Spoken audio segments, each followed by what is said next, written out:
Chega no potatei, anawen faqadanyai,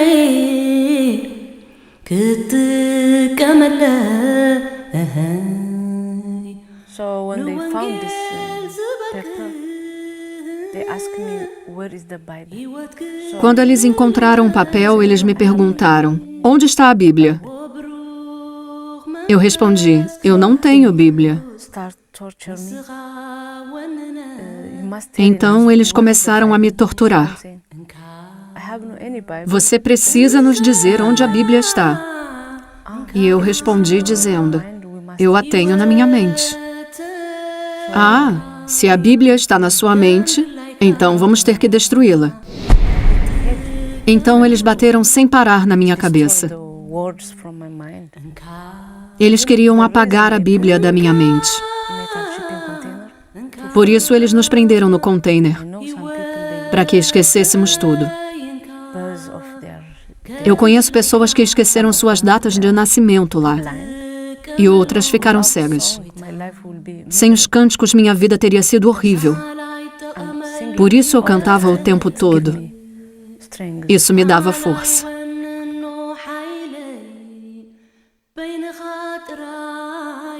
Ellen de Eritreia é cantora.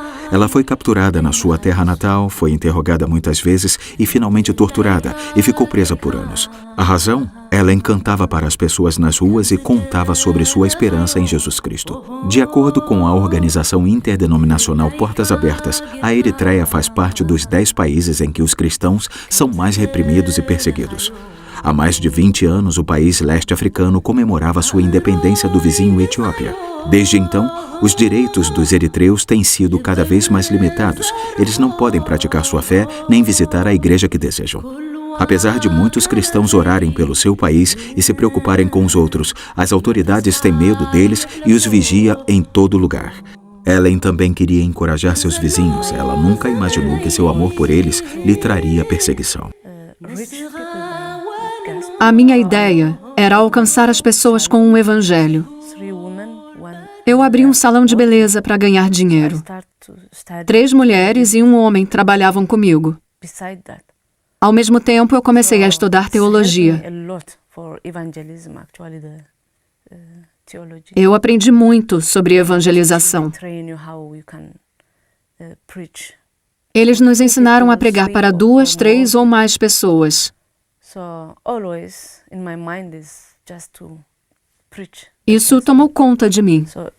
Pregar o evangelho. Era isso que eu queria fazer.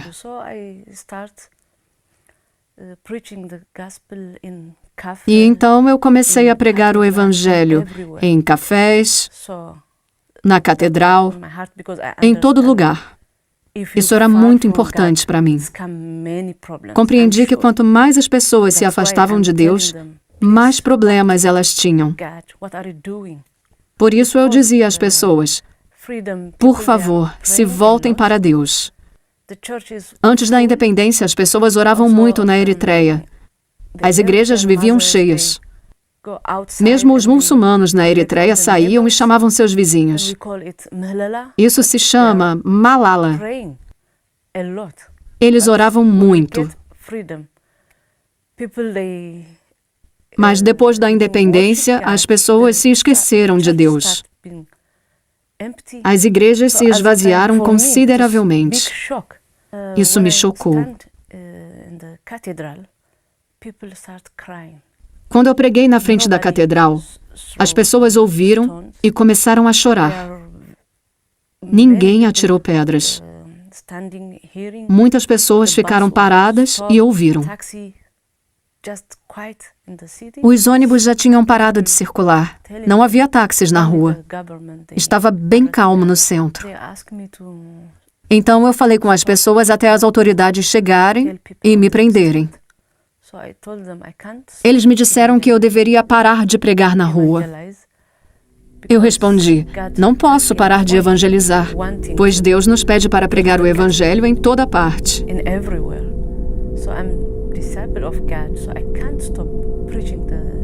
Eu sou uma seguidora de Deus, não posso parar.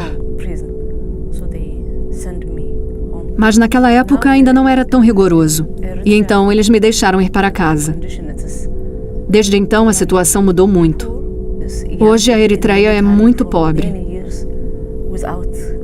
Os jovens ficam muitos anos prestando serviço militar. Eles não podem estudar, não têm família.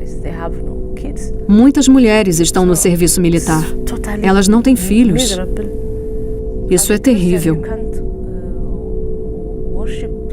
Os cristãos não podem mais se encontrar para adorar a Deus. Eles são presos e torturados. Como ser humano, você não tem mais direito nenhum ali.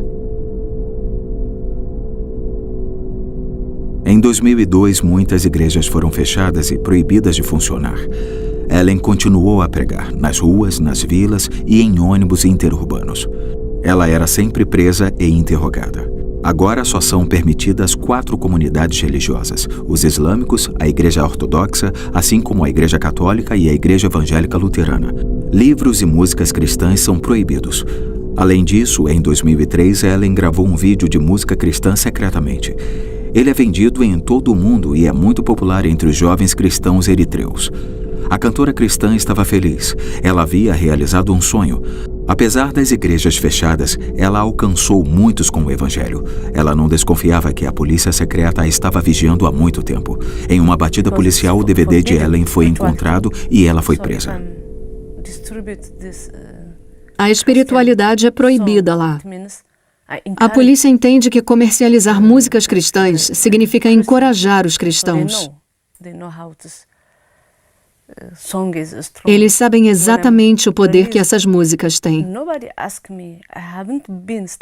Eles me prenderam, mas não me interrogaram, nem me levaram ao juiz. Pois para nós não há tribunal, não há eleição, nem democracia. Eles me levaram para uma prisão militar.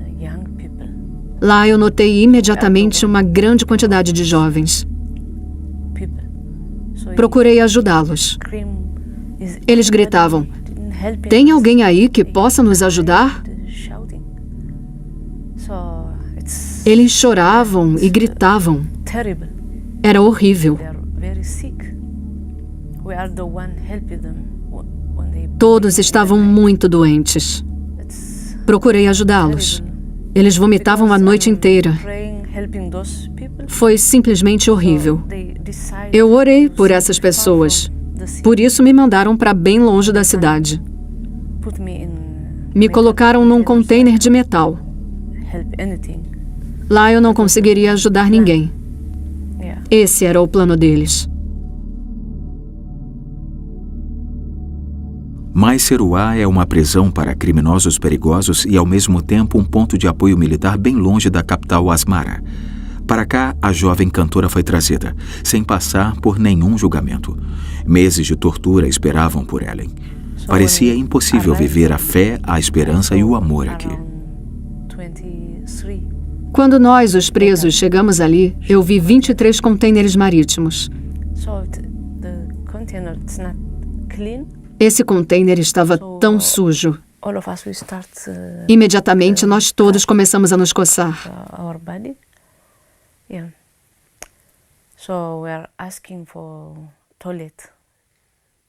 Nós perguntamos: onde está o banheiro? Disseram: aqui não tem banheiro. Vieram com uma lata para que pudéssemos usar como banheiro. Nós pedimos luz, pois estava totalmente escuro. Falaram: não tem luz. Então, quando anoiteceu, ficou extremamente frio. Realmente muito frio. Durante o dia, era muito quente. Você não podia se apoiar em lugar nenhum. Todos ficavam no meio. Uma menina começou a ter um colapso no chão.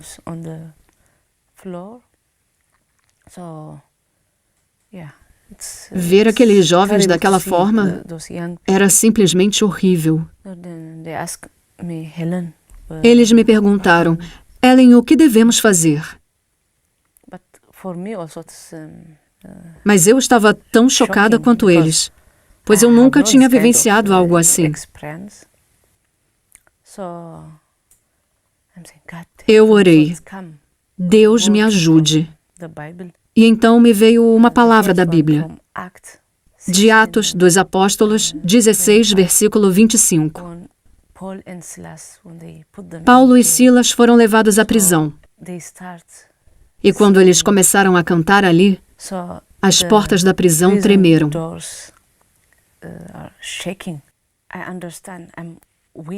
Eu entendi que posso vencer, apesar das circunstâncias.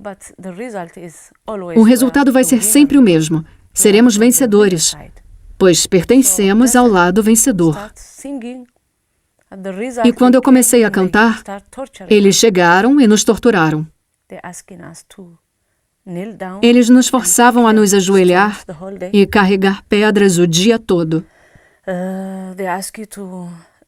Depois, tínhamos que rolar no chão.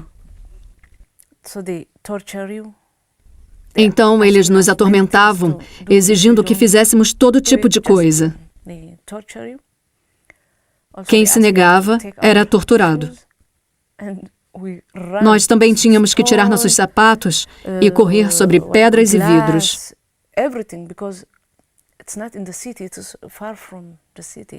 Aquela região era inóspita, muito longe da cidade.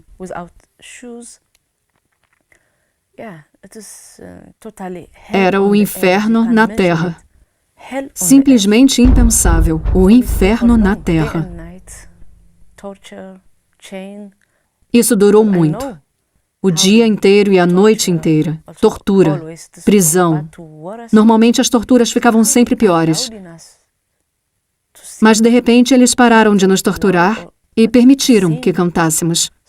Não alto, mas podíamos cantar. Eu perguntava a Deus o tempo todo, como isso é possível? Pois eu via como eles torturavam os outros jovens ali.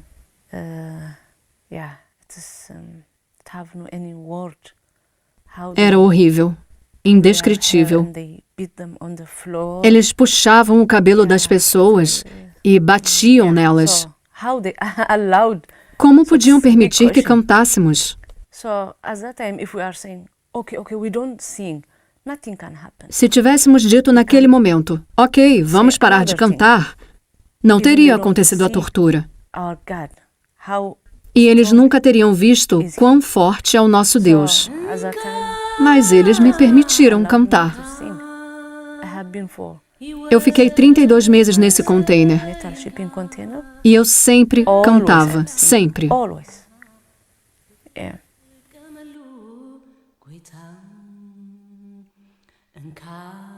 Com sua prisão, Ellen se encontrava em uma batalha. Ela queria se manter firme em sua fé. Para não perder, ela começou a dar estudos bíblicos e cantar com as outras mulheres na prisão container. Como castigo, ela ficou acorrentada durante o dia debaixo do sol escaldante ou de tempestades. Ellen continuou firme. Depois foi presa por 10 meses como doente mental. Dia e noite Ellen temia por sua vida. Ela não conseguia comer nem dormir direito. Em pouco tempo ela estava só pele e osso. Apesar disso, ela só tinha uma coisa em mente: falar da sua fé em Cristo para outros presos e guardas. Os guardas da prisão não gostaram nada disso. Eu comecei a escrever cartas. Quando eles passavam com um pão, eu colocava as mensagens dentro dele. Mas um guarda me viu de longe. Então eles me bateram tanto que o bastão chegou a quebrar em pedaços no meu corpo.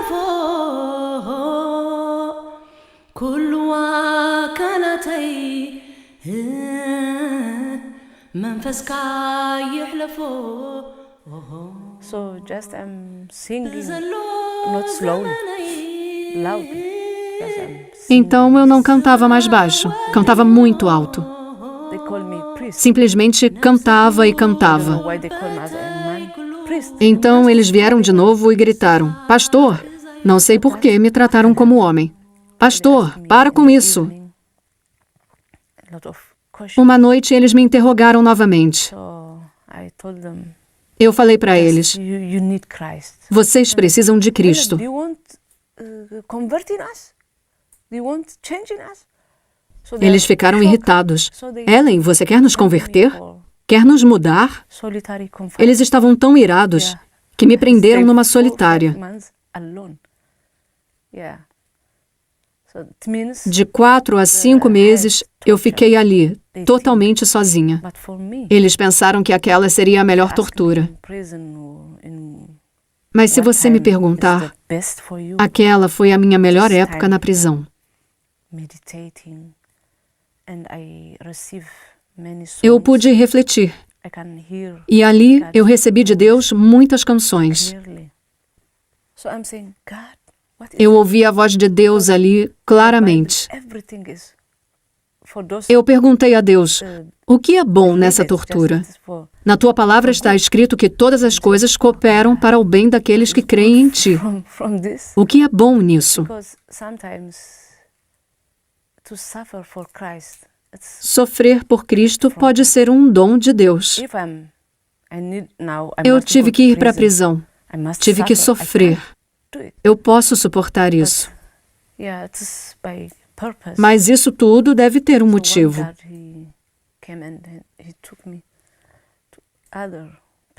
Enquanto eu ainda pensava sobre isso, apareceu um guarda e me levou para outro lugar. E lá eu vi o policial com um daqueles bastões pretos. Quando eu vi o bastão, pensei, essa é a última vez. Com certeza eu vou morrer.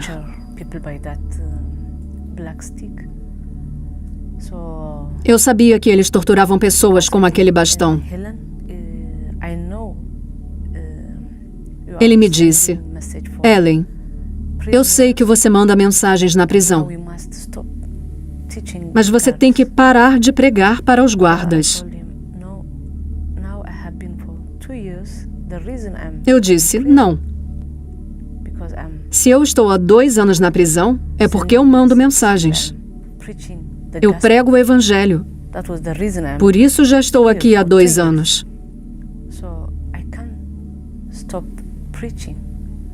Não consigo parar de pregar.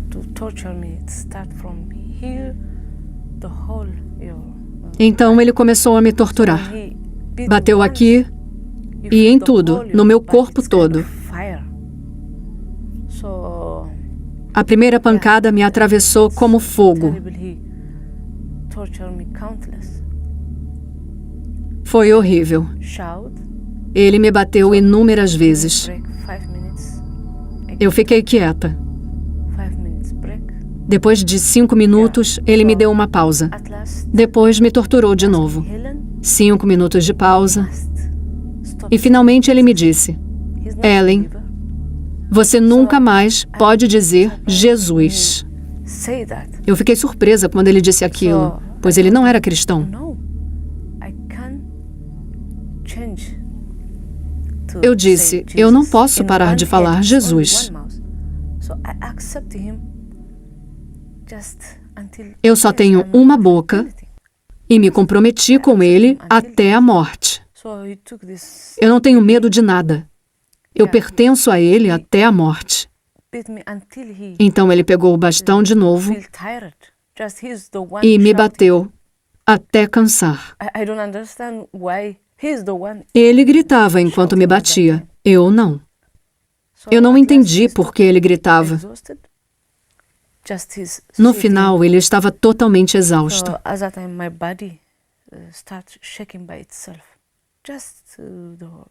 Quando ele se afastou de mim, meu corpo começou a tremer sozinho. Tudo em mim tremia. Ele me bateu até eu ficar vermelha e roxa.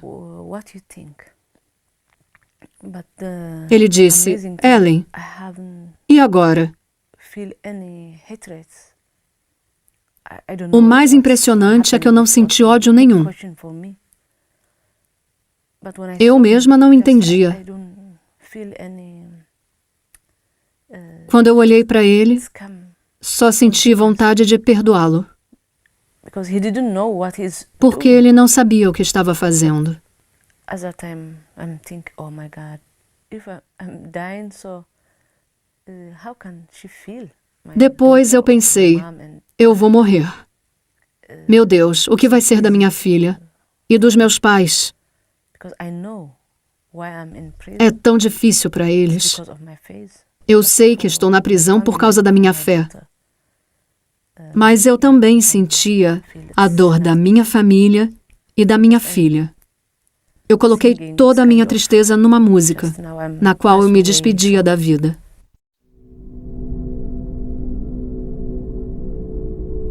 Aproximadamente metade dos cristãos na Eritreia sofre pena de prisão como a de Ellen. Depois de 2 dias de tortura, Ellen ficou 8 meses em estado vegetativo à beira da morte.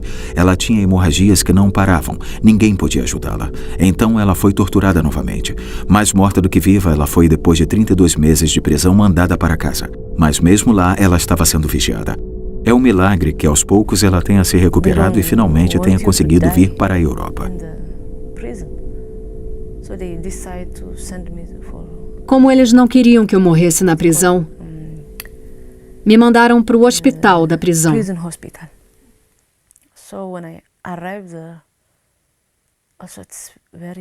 Quando eu cheguei lá, vi um pastor, um daqueles que tinha sido muito torturado. Eu conhecia ele da minha juventude. Ele começou a chorar quando me viu, e eu comecei a chorar quando o vi. Ele parecia tão velho. Foi horrível.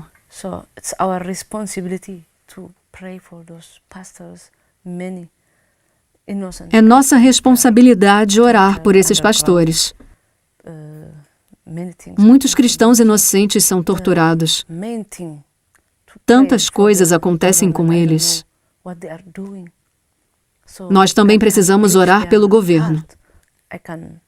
Eu não entendo o que eles fazem, mas Deus pode alcançá-los. Por favor, ore por essas pessoas.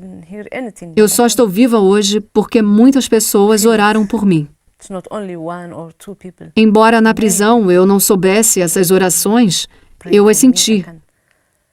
Não foram só 2 ou 3 pessoas que oraram por mim. Durante toda a tortura, eu só pude cantar por isso.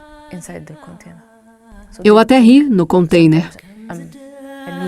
Às vezes me perguntavam, você é louca? Você consegue rir nesse container? Era a paz de Deus. É difícil entender, mas nós experimentamos a paz de Deus apesar de tudo. Naquele container marítimo. Pois a vocês foi dado o privilégio de não apenas crer em Cristo, mas também de sofrer por Ele. Alegrem-se sempre no Senhor. Novamente direi, alegrem-se. Não andem ansiosos por coisa alguma, mas em tudo, pela oração e súplicas e com ação de graças, apresentem seus pedidos a Deus. Filipenses 1, 29, Filipenses 4, 4 e 6.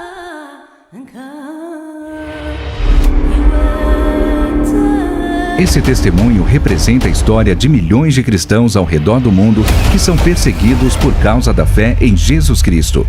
Não pare, prossiga.